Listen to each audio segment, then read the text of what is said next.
I was born in 1916 and grew up in North London in the 1920s.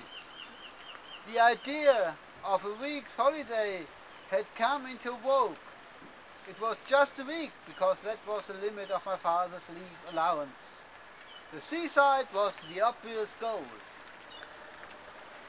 For many North Londoners, the venue was Southend-on-Sea, just 40 miles away, with the longest pier anywhere.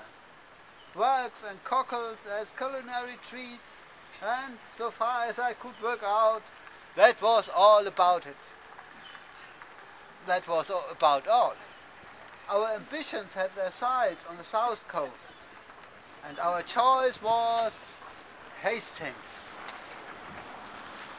Along the promenade there were various charabancs parked with blackboards advertising trips to various villages in East Sussex and the world of Kent, some offering strawberry teas.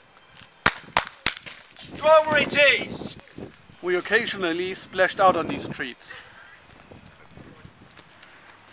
Otherwise it was a case of sitting in deck chairs on the pier.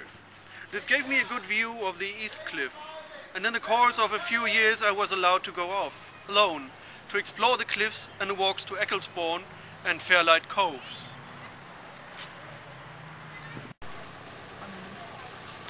I should have mentioned that perhaps the most romantic bit of the week was before breakfast, when my father took me down to the beach to witness the fish market in progress. Hastings' fishing fleet had no harbour and the boats were hauled up onto the cobbles. After market we repaired to a cafe for hot bovril. One curious feature was the provision of food. As my father worked in a provision merchant's, he always brought back a hock of bacon, which served us for part of the week.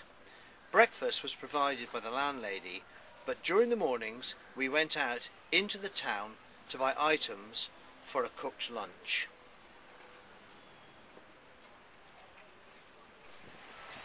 A group of paddle steamers operated along the south coast between Brighton and Dover, with some day trips to Boulogne.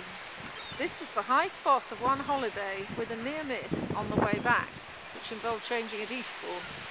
I was allowed to try out my schoolboy French in a sweet shop, with dubious results.